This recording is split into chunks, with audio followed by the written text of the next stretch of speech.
The Merriam-Webster definition defines creativity as the ability to create, or the quality of being creative. So if we delve deeper into the definition of creative, we get something along the lines of being able to create rather than imitate. Now, this brings along the question of what is imitation?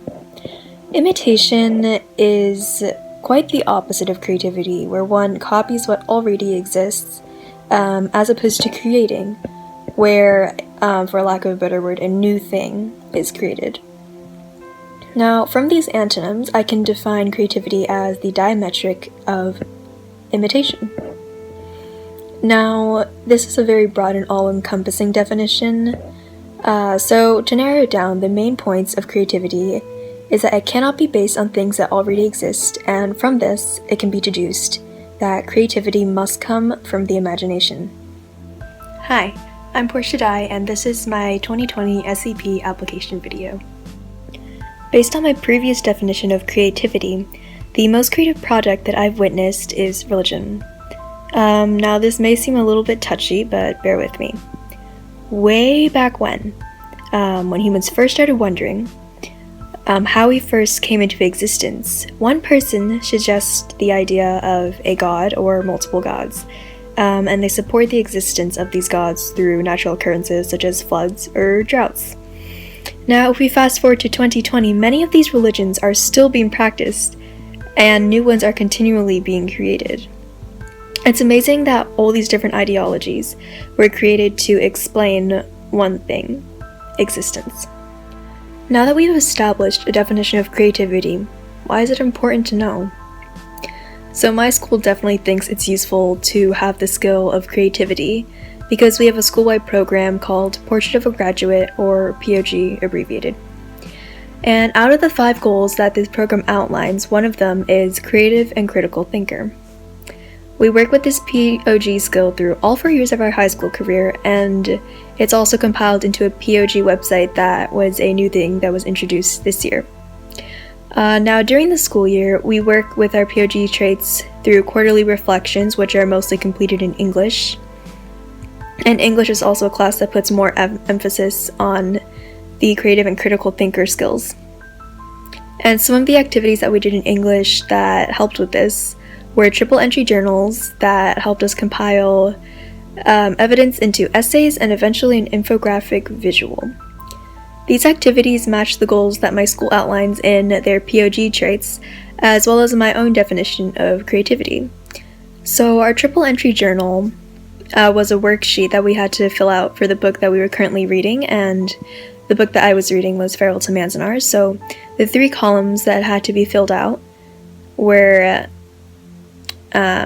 one column for a quote from the text, another column for the meaningfulness of the moment to our characters and this story, and lastly the meaningfulness of that quote to us and our world. This aligns with my definition of creativity because although it is drawing upon ideas that already exist in the text, it also prompts me to think about and apply these views to my life. We also discussed these triple entry journals with our literature circle groups, and from there we could draw new ideas. These triple entry journals later helped us develop a 2-part infographic consisting of an essay and a visual. Doing the triple entry journals to prepare material for the infographic is a really intensely creative process because while the text on the assignment is based on is not original to each student, the way each student uses it is uniquely their own.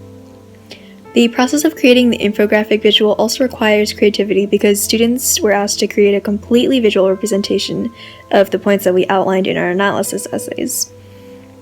We then had to connect the books that we were reading to a United Nations Sustainable Development Goal, or UNSDG for short, and that related also to an article that was relevant to a topic that was mentioned in our books. So the whole process of the essay was making a lot of connections, and the visual had to represent it effectively because everyone would have a different end product and had to figure out ways to connect the book to the outside world. The process of creating the infographics had to be very creative. So although I have produced a lot of creative things through my school's POG program, the most creative thing I have to have created has been outside of school. And that is the stories that I've written on Wattpad. Now, Wattpad is a platform where you can share, read, and write your own stories. So on Wattpad, I wrote a quotes book starting in the beginning of 2019. So I started coming up with quotes from things that inspired me, and I would post them on my Instagram story. And then I began to write explanations of those quotes and what that quote meant to me on Wattpad. And then I would leave a little call to action kind of thing at the end of it. So one of the quotes I had was, "Simple is not the same as easy." It really spoke to me because just because something is simple doesn't mean it's easy to do. For example, apologizing to a friend for something that you did. That's a fairly simple action in itself, but the act of doing it, isn't really that easy. So this was a really fun thing for me to do because it was just a way for me to reflect on my week and set goals for the next week. And it was almost like journaling, but condensed because it wasn't an entire entry. It was just a quote and a little blurb of what that quote meant.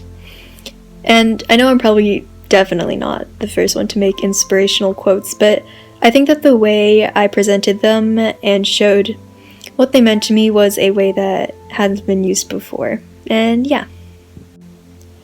Now that I've shared what creativity means to me, I hope that you'll consider how creativity affects you.